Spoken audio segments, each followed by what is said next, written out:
بەڵێ سەردانی سەرۆکوەزیران مەسرور بارزانی بۆ ئەمریکا و واژۆکردنی دوو گرێبەستی گرنگ لەگەڵ کۆمپانیا ئەمریکیەکان دیارەکەمە دەستکەوتێکی گەورەیە لە بواری وزا و هەروەها ژێرخانی ئابووری هەرێمی کوردستان و هاوکات کۆمەڵێک کۆبوونەوەی لەگەڵ بەرپرسانی گەورەی ئەمریکا دەبێت و لە کۆڕبەندی داهاتووی وزەشدا لە واشنگتن بەشداری دەکات. بەڵام ئایا بۆچی حکوومەتی عێراق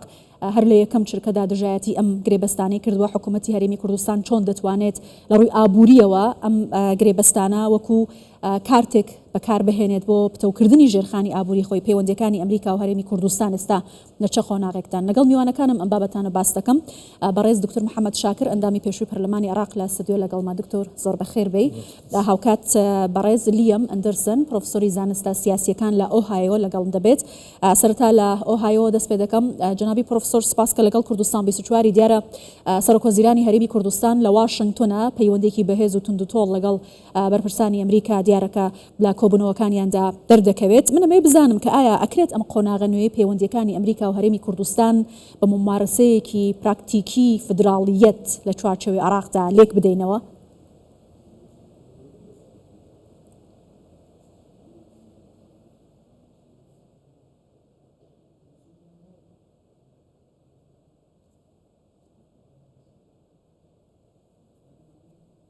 Is that question addressed to me or is it addressed? پرسیارەکە بۆ من بوو. I think it's an important meeting or an important من پێم وابێت because ئەمە پرسێکی زۆر گرنگە و clearly the Kurdistan ڕووداوێکی زۆر گرنگە بۆ هەرێمی کوردستان کە ئەم گرێبەستەی لەگەڵ دوو کۆمپانیای بواری وزەی گەورەی واژۆ کردووە ئەوەی کراوە America involved in this dispute بۆ ئەوەیە کە هەرێمی کوردستان لەگەڵ کۆمپانیا ئەمریکیەکان بەشدار بێت بۆ وەبەرهێنان وەکەوەی کە لە دەستوری عێراقدا ئەم دەسەڵاتە دراوەتە هەرێمی کوردستان. find their decision very mystifying based on my reading of the constitution but I think بە گوێرەی ئەو زانێرانەی کە لەسەر دەستوری عێراق هەمە this issue ئەوەی کراوە و ئەم پرسە کە هەیە لە نێوان هەولێر و بەغدا ئەمریکاش بەشدارە و من پێم وایە کە و داواش دەکەم کە ئەمریکا پشتیوانی لە هەرێمی کوردستان بکەم. من دڵنیانیم کە 100% ئایا ئەمریکا پشتیوانی هەرێمی کوردستان دەکات لەم پرسەدا یاخود نا، بەڵام پێم باشە کە ئەمریکا پشتیوانی بکات لەم پرسەدا بۆ ئەوەی بژاردەی خۆیان یەکلایی بکەنەوە. هیوا خوازم کە ئەم پرسەکە کراوە و ئەم گرێبەستانە کراون بە شێوەیەکی زۆر باش لە دەستوری عێراقدا ڕوون کراوەتەوە. زۆر باشە. بەڕێزت ئاماژەت بە پشتیوانی ئەمریکا کرد. هەر ئەمڕۆ لە وەڵامی بەیاننامە توندەکەی حکوومەتی عێراق بە دژایەتیکردنی ئەو ڕێککەوتنانەی کە لە بواری وزە حکوومەتی هەرێم لەگەڵ کۆمپانیەکانی ئەمریکا کردوێتی، مارکۆ ڕۆبیۆ وەزیری دەرۆی ئەمریکا وتی ئەگەر عێراق ئەوێت پەیوەندێکی باشی لەگەڵ ئەمریکا هەبێت ئەبێت ڕێز لە مافی ئۆتۆنۆمی هەرێمی کوردستان بگرێت. پێت وایە ئەمە بەغدا پابند بەم پرسە دەکات؟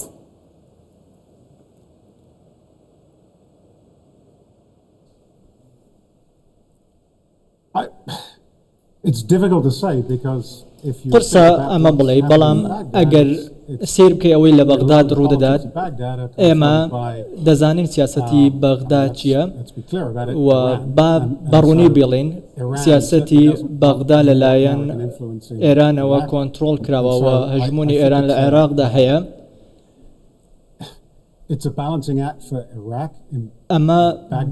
باڵانسێکە لە بۆ عێراق کە سیاسەتی خۆی باڵانسی ڕاگرێت لە نێوان ئێران و لە نێوان ئەمریکا پەیوەندیەکانیان مەبەستمە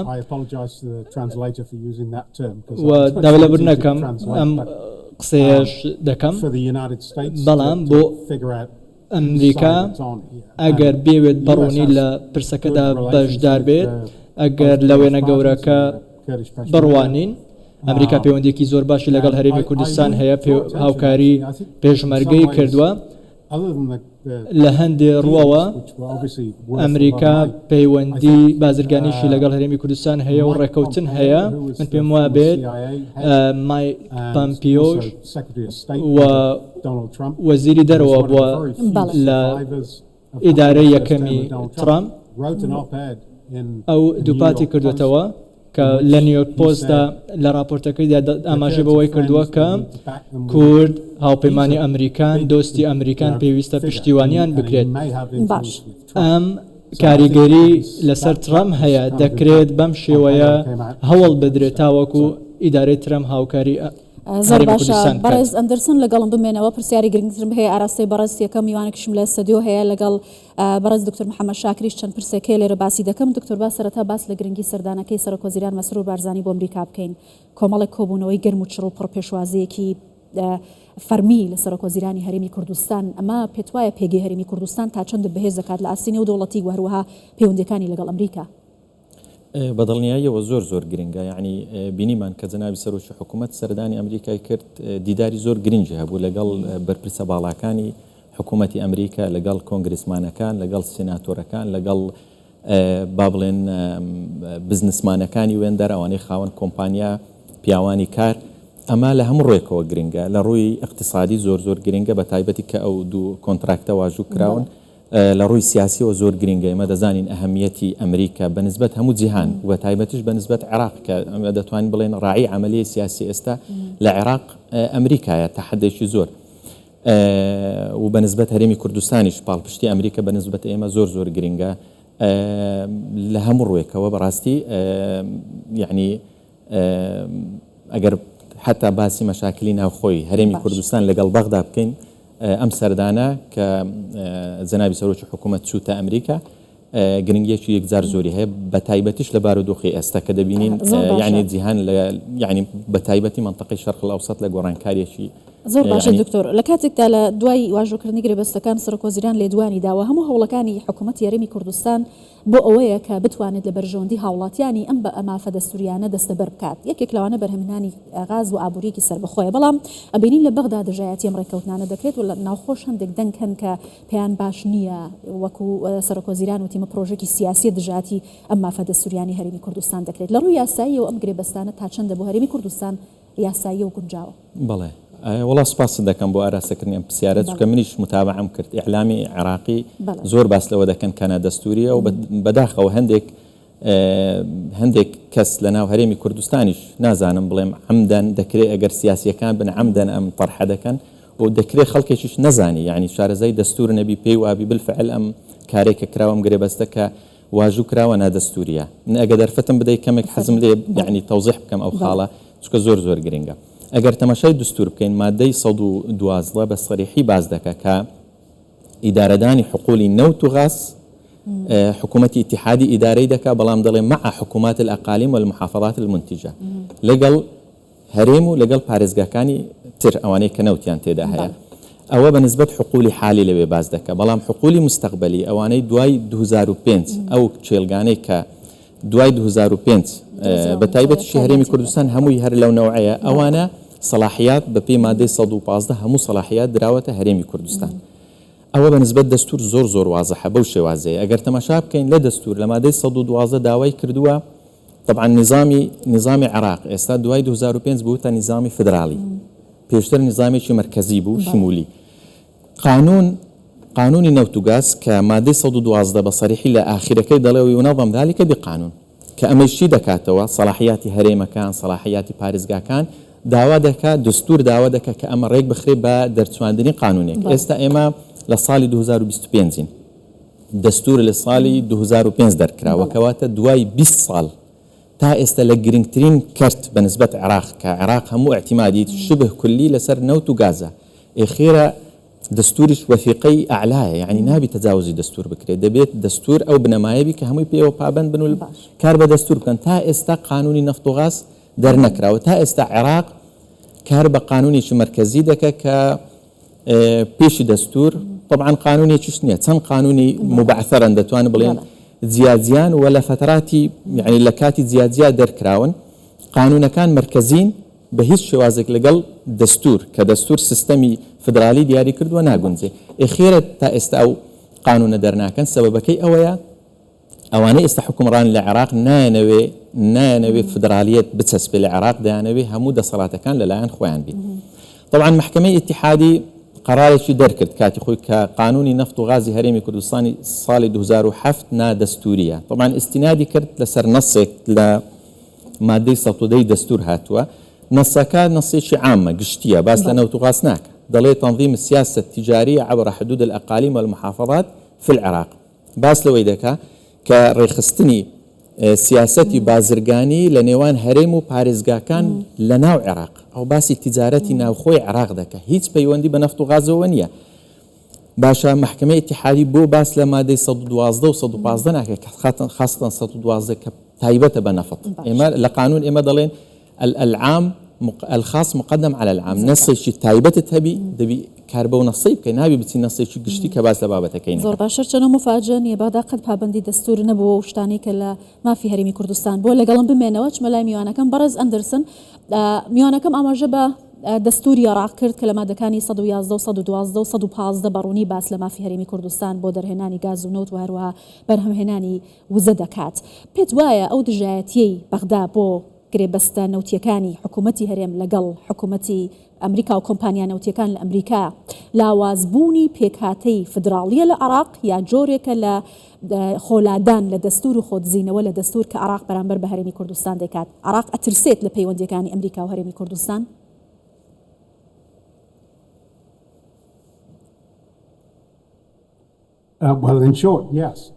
بەڵێ بە دڵنیاییەوە من هاوڕام لەگەڵ میوانەکەت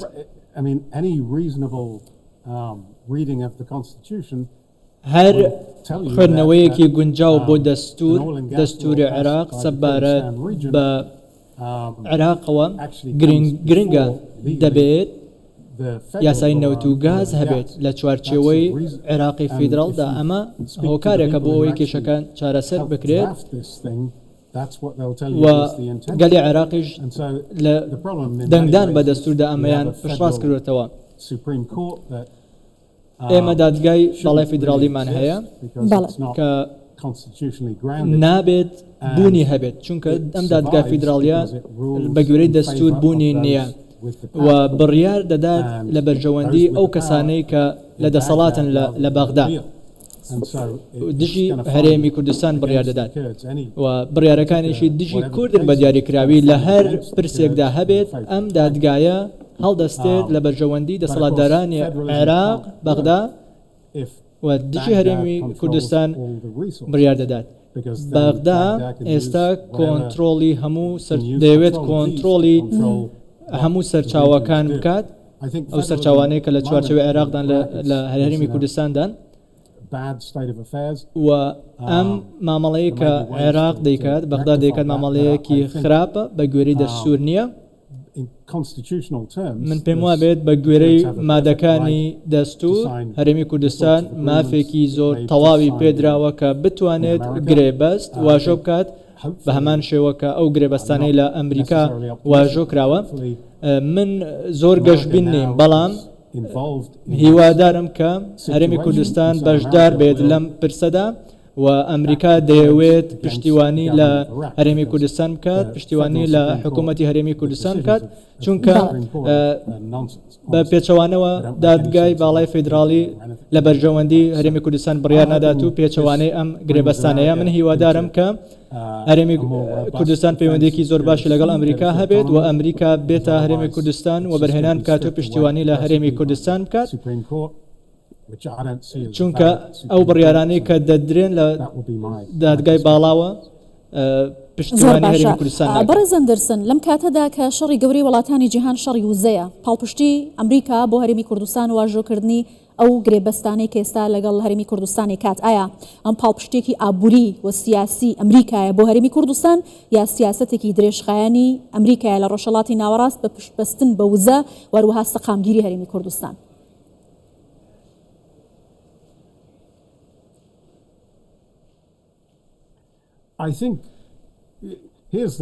من پێم وایە ئەمە پرسەکەیە ئەگەر سێری سیاسەتی دەرەوەی ئەمریکا بکەین ئەمریکا ئەوەی بیکات دەبێت لە بەرژەوەندی ئەمریکا بێت. بەرژەوەندی ئەمریکا خراوەتە کاری لە پێشینە و بە درێژایی مێژوش ئەمە سیاسەتی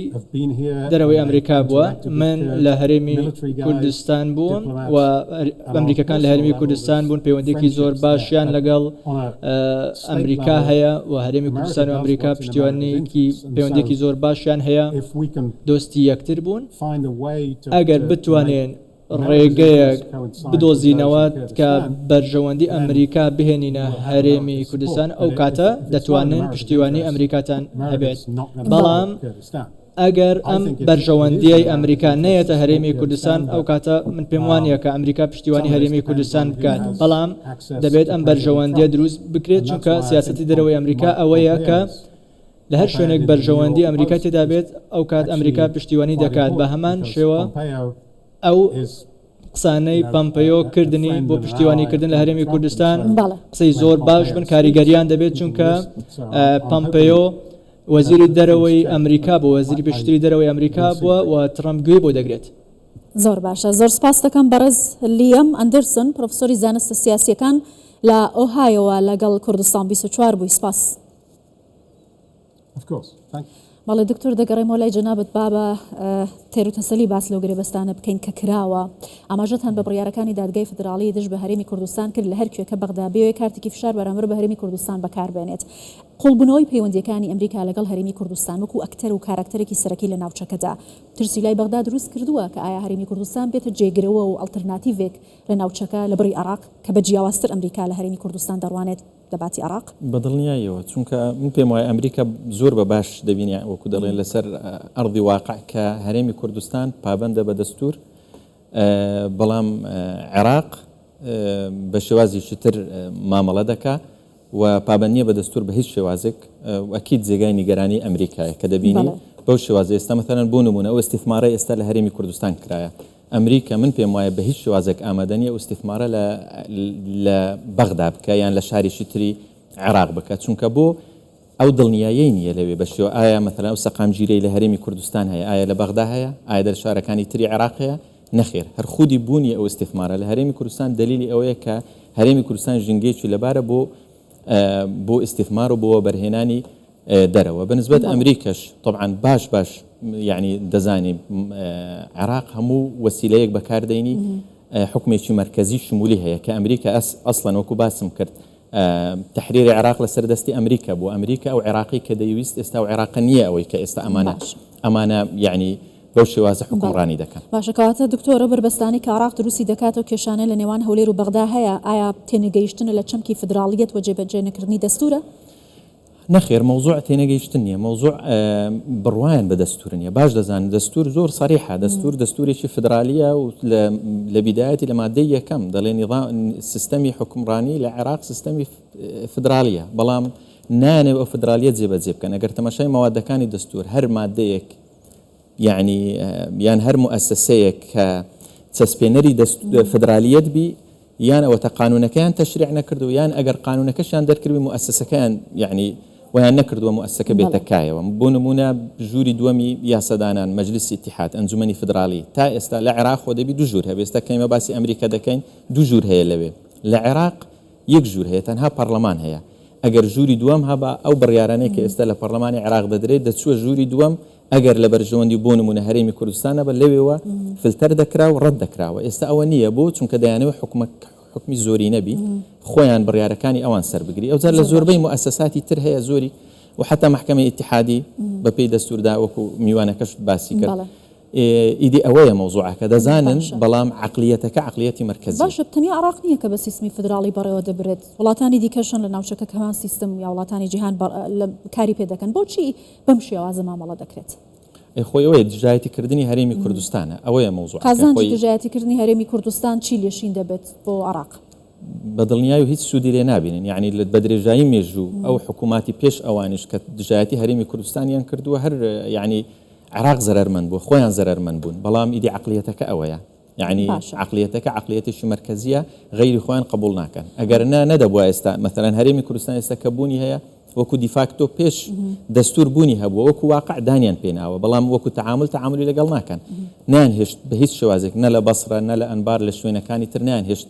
يعني هريمي شتر دروست بيتونك وكو باسم كرت اوان لقل حكمي مركزين باشا زور بيو كساني كلسر كاروباري امريكا و كساني كمياني كردستان 24 بونا برپرساني بيشوي امريكا بونا باس لو دكن كامستردانا گرنگا و كاتكشي زور گرنگا وريكوتني وزواجو كردني لقل كومبانياكاني امريكا پيامكي گرنگي لپشتك امريكا ايبت بناوچكي بگينيت و باراقشي بگينيت پيتوايان پيام گرنگا چيه طبعا پامشی زۆر گرنگە میوانەکەی جەنابش تقریبا ئاماژەی پێدا یعنی ئەمریکا کە تعامل لەگەڵ هەرێمی کوردستان دەکە کەواتە دووپاتکردنی پاڵپشتی ئەمریکای بۆ عێراق ئەمە بۆ هەرێمی کوردستان کەواتەوە پەیامێکی ڕوونە بۆ عێراق کە نابێت بەو شێوازە لە ماوەی ڕابردوو کە مامەڵەی لەگەڵ هەرێمی کوردستان دەکرد هەموو بینیمان یعنی حتا موچەخۆرانی پێڕەوانیە خەڵکی هەرێمی کوردستان هەمووی متابعە ئایا موچەنایە یعنی گەیشتە ئەو ڕادەیە بەو شێوازە مامەڵە دەکە ئەوە پەیامەکە بۆ بەغدا کە ئیدی نابی بەو شێوازە مامەڵە لەگەڵ هەرێمی کوردستان کە خودی دوو کۆمپانیای گرنگی ڕائیدی دیار لە بواری گاز با بڵێن یان لە بواری غاز کە دێن ئەو کۆنتراکتە واژوو دەکەن لەگەڵ هەرێمی کوردستان ئەوە کەواتە ئەوان دان بەوە دەنێن کە هەرێمی کوردستان ممارەسەی مافی فدرالی خۆی دەکات ئەوە مافی هەرێمی کوردستان بە هیچ شێوازێک نەجێ بە عێراق دەدەن نە بە قەراری محکەمەی اتحادی ئەمە هەمووی پەیامی ڕوونە کە هەرێمی کوردستان مافی خۆیتی سەلاحیاتی خۆی ممارەسە بکە ماتۆل عێراق بەو شێوازە مامەڵە دەکە و هیچ حساب لەو دەستور ناکە بەڵام ئەوان دەبینن کە لەو بابەتانە هەرێم حەق لەگەڵ هەرێمی کوردستانە چونکە قەراراتی هەرێمی کوردستان بڕیارەکانی هەرێمی کوردستان بەپێی دەستورە ئەوەی ئەوان دەیکەن هیچ بنەمایەکی نیە. باش ئەم ڕێککەوتنە بە بەهای 110 میلیارد دلار کەواژۆکرا ڕێککەوتنێکی گرنگە پارێکی زۆر لەم نێوانەدا هەیە کە ئەمریکاش چاوی لێتی کە وەکو خۆی جێبەجێ بکرێت جێبەجێکردنی ئەم ڕێککەوتنە و وەکو ئاماژەیان پێکرد لە ساڵی داهاتوە دەست بە بەرهەمهێنان لەو کێڵگەنەوتیانەوە غازەکان دەکەن بۆ هەرێمی کوردستان ناتوانێت ئابوووریەکی سەربەخۆ بەرهەم بهێنێت ئەمە بۆ عێراقیش گرنگە بەڵام بۆچی عێراق ناوێت بەو چاوە ئەرێنیەوە سەیری ئەم بابەتانە بکات خۆی ئەگەر تەماشای بەرژەوەندی عێراق بکە ئەگەر وەکو دەوڵەتدار وەکو خاوەن وڵات تەماشا بکەن دەبێت دەستخۆشی لە هەرێمی کوردستان بکەن لە جەنابی سەرۆکی حکوومەت کە بە ئەم شێوازە ئەو گرێبەستانە یعنی واژوو دەکرێت چونکە وەکو جەنابت باست کرد لە بەرژەوەندی نەک تەنها لە بەرژەوەندی هەرێمی کوردستان لە بەرژەوەندی هەموو عێراق ئێستا عێراق گرفتی کارەبای هەیە گرفتێکی گەورەی هەیە لە ئێران استیراد دەکە ئەگەر ئەو مثلا ئەو دوو چێلگەیە لە مستەقبل کە دەکەونە کار لە مستەقبل ئەوە گرفتی دابینکردنی کارەبا کە گرفتێکی سەرچیە هەموو هاوڵاتیان دائیمەن ئەو گازندەیان هەیە لە حکومڕانانی عێراق ئەمە ئەگەر جێبەجێ بکرێ ئەوە گرفتەکانی خودی عێراق حتا استقلال سربەخۆی عێراق لە ڕووی غاز ئێستا مەثەلەن پشت بە ئێران دەبەستی حتا هەوڵیان دەدا بە ماوەیە کە پشت بە لە بابەتی غاز سربەخۆینە نەخێر لە بابەتی غاز چونکە کارەبا زیاتر احتیمادە سەر غاز دەکا لە بابەتی غاز احتیمادی شبه کولیان لەسەر ئێرانە بەڵام دیسان هەر وەکو پێویست دابین نەکرا بۆ نەیتوانی و غازێکی زۆر دەسووتێت بۆ نەیتوانی وکە وڵاتی ئەوەش ئێستا ئێمە غازی مصاحبمان هەیە دەسووتێ بەبێ لە ئێران هاوردە دەکە ئەمەش هەر یعنی وەکو باسم کرد خۆیان بە صاحب وڵات نازان احتیمال ئەوەندەی مراعاتی دەرەوە دەکەن مانەوەی خۆیان و تحالفاتی خۆیان ئەوەندە مراعاتی بەرژەوەندی گەلی عێراق ناکەن خەڵکی عێراق ناکەن بالفعل ئەو گرێبەستە لە بەرژەوەندی هەرێمی کوردستانە طبعا لە زۆر ڕووە لە بەرژەوەندی هەرێمی کوردستانە یعنی دەرفەتی کار دروست دەکا ئیراد لە مستەقبل ئیرادی زۆر بۆ هەرێمی کوردستان دێت چونکە ئێمە دەزانین نەوت و گاز ئەمە یعنی داهاتێکی زۆر هەرێمی کوردستان ئەڵێ تۆکو جەنابش تاماژەت پێکرد ئەم گرێبەستانە لە بەرژەوەندی عێراقیشە بەڵام ئەمە عێراق لە بەرژەوەندی خۆی دانابینێت بۆچی بەم شێوازە مامەڵە لەگەڵم پرسە دەکات ئاخر باسمان کرد یعنی مشکلەکە ئەوە عێراق تەماشای بەرژەوەندی هاوڵاتیانی خۆی ناوێ ئەگەر تەماشای بەرژەوەندی هاوڵاتیانی خۆ دەبی دەستخۆشی لەگەڵ لە هەرێمی کوردستان بکە ئێستا مشکلەی غازی هەیە مشکلەی کارەبای هەیە کە خودی هەرێمی کوردستان کە ئێستا مەتا ئێستاش ئێمە بەشێکن لە عێراق ئەسڵان دەبووە ئەوان تەشجیع هەرێمی کوردستان بکەن مبادرە بکەن ئەم جۆرە یعنی وەبەرهێنانە بکرێت ئێستا ئێمە ئەگەر تەماشا بکەین هەرێمی کوردستان ئەگەر تەماشای کارەبا بکەن هەرێمی کوردستان تقریبا کێشەیەکی ئەو هاینە ئێمە خەریکە پرۆژەی ڕۆناشی جێبەجێ دەکرێت کارەبای 24 ساعتی دەبیت ئەوەندەی طبعا هەرێمی کوردستان استفادە دەکات لە ڕۆیەکانی تر بەڵام ئەوان بەنسبەتەوان سەرچیە بابەتەکە هەمووی سیاسیە وەکو باسم کرد نانەوەی هەرێمی کوردستان بوونی هەبی ئەگەر بابەتەکە سیاسی نەبی ئەوە دەستور وازەح بوو وەکو باسم کرد ئێستا ئەو مادە دەستوریانە بۆ جێبەجێ ناکەن لە پەرلەمان دژایەتی هەرێمی کوردستان دەکەن محکەمەی بڕیارەکانی محکەمەی اتحادی کە باسم کرد کێشەکان بەدڵنیاییەوە هەمووی هەر سیاسی ئەگەر تەماشا ئەگەر مەوزوعەکە بەرژەوەندی بیت چۆن لە بەرژەوەندی هەرێمی کوردستانە بە هەمان شێواز لە بەرژەوەندی حکوومەتی عێراقیە ئێستا نەوت تصدیری نەوت تقریبا تا ئێستا زیاتر لە 25 میلیارد دلار عێراق زەرری کردووە ئەو نەوتی هەرێمی کوردستان کە تصدیر ناکرێت بۆ ئەگەر تەماشای بەرژەوەندی عێراق زەرری کردووە 25 میلیارد دلار هەموو دەوڵەتی عێراقی زەرری کردووە بەڵام مەوزوعەکە سیاسیە بۆیە نانەوێ هەرێمی کوردستان خاوەن ئابووری سەربەخۆ پێت وایە پەیوەندیانە نوێنەی نێوان هەرێمی کوردستان و ئەمریکا واژۆکردنی و گرێبەستانە و ئەو گوشارانەی کە ئەمریکا لەسەر بەغدا دەیکات ئەتوانێت کاریگەر بێت لەسەر هەناردەکردنەوەی نۆتی هەرێمی کوردستان؟ من پێم وایە بە دڵنیاییەوە، چونکە ئێستا عێراق بۆ شێوازە مامەڵە دەکات تا ئێستاش کە قانونی موازنەی ساڵی 2023 دەرکرا و طبعا ثلاثی بوو 2024 و 25ش وای لێ هات تصدیری نەوت ڕاوەستە ئێستا تعدیلی مادەکان کردووە لە ساڵی 2025 بەڵام تا ئێستاش هەر هیچ ئاسۆیەک نییە کە ئەم مشکلەیە حەلبی. ئەمریکا کە دێ لەم تەوقیتە دێ واژوو دەکا مثلا کۆمپانیای دیاری ئەمریکا و نزیک لە حکوومەت کە دێن ئەو کۆنتراکتە واژوو دەکەن کەواتە ئەوان ئەمریکاش وەکو ئێمە طبعا ئەوانش وەکو میوانەکەت ئێستا زۆر بەڕوونی باسی کرد کە دەستور دەخوێننەوە و هەمووی دەزانن خاڵەکان چۆنە باش دەزانی کە ئەو بڕیارەی محکمەی ئیتیحادی دەیدا ئەو سیاسەتەی حکوومەتی عێراق پەیڕەوی دەکا هیچی دەستوری نین. بۆیە ئەمریکا زۆر بە دڵنیایەوە دێ گرێبەستەکە واژوو دەکە پارەیەکی زۆر دەخاتە ئەو دوو پرۆژەیە ماوەیەکی زۆر ئەمریکا قەت ناهەیە یان ئەو دوو کۆمپانیانە خۆ کۆمپانیان لە دوو قازانجی خۆیان دەگەڕێن ئەگەر پێیان وانەبی ئەم کارێکی دەستوریە بە هیچ شێوازێک ئەم گرێبەستە ناکەن بەڵام پێیان وایە ئەو سیاسەتەی حکوومەتی هەرێم پیادەی دەکات سیاسەتی ڕاست و دروستە ئەو کۆنتراکتەش لە ڕووی قانونیە و لە ڕووی دەستور هیچ گرفتی نییە. ئەو ڕێککەوتنە لە کاتێکی گرنگدا کراوە بۆ گرنگەوە بۆ کاتە گرنگە چۆنە؟ بەدڵنیاییەوە گرنگە ئێستا مثلا منطقە ئێمە دەبینین ئەو گۆڕانکاری ئێستا لە منطقە هەیە حتا دەبینی دووەلی خەریج حساباتی خۆیان دەکەن لە منطقەمە بینیمان ئەو گۆڕانکاری لە سووریا کرا لە لوبنان کرا دەبینین پەیوەندی نێوان ئەمریکا و ئێران بە چ شێوازێکە مۆضوعی ئیسرائیل لەگەڵ فلسطین ئەو گۆڕانکاریە هەز دەکەی گۆڕانکارێک لە منطقەی هەیە هەمووی هەوڵ دەدا خۆی بپارێزی بەنسبەت هەرێمی کوردستان ئێمە کە ئەمریکا دێوە بەرهێنان لە هەرێمی کوردستان دەکە لەو تەوقیتە بەنسبەت هەرێمی کوردستان بەڕاستی پاڵپشتێکی یەکجار گەورەیە. کەواتە توێ بڵێ کە پەیوەندی بە سەردانەکەی دۆناڵد ترەمپیش بۆ ڕۆژهەڵاتی ناوەڕاست هەبوو کە وەکو سەردانی ئەو وڵاتانەی کرد کە کاریگەرن کۆمەڵی گرێبەستی ئابووری کرد دوای سەردانەکەی لەگەڵ هەرێمی کوردستان ئەم گرێبەستانە کرا ئەمە چۆن دەبینی؟ بەدڵنیاییەوە مکملە ئەمەش جزئێکە لەم سەردانە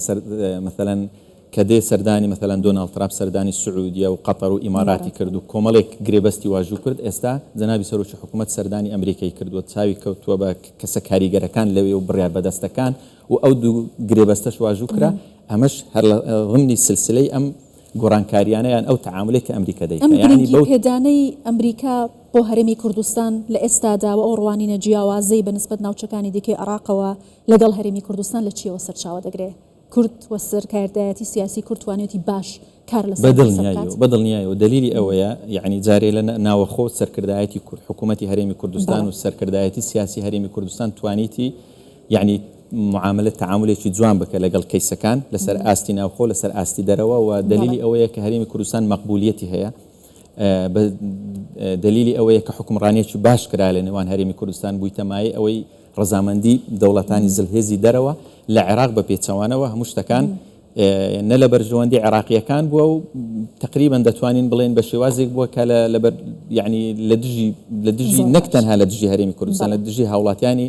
عێراقی و سیاسەتێکیان پەیڕەو کردووە کە عێراق لە دوور و نزیکی سوودی لێ نابین. بەڵێ زۆر سپاس دەکەم بەڕێز دکتۆر محەممەد شاکر ئەندامی پێشووی پەرلەمانی عێراق کە لەگەڵمان بووی زۆر سپاس.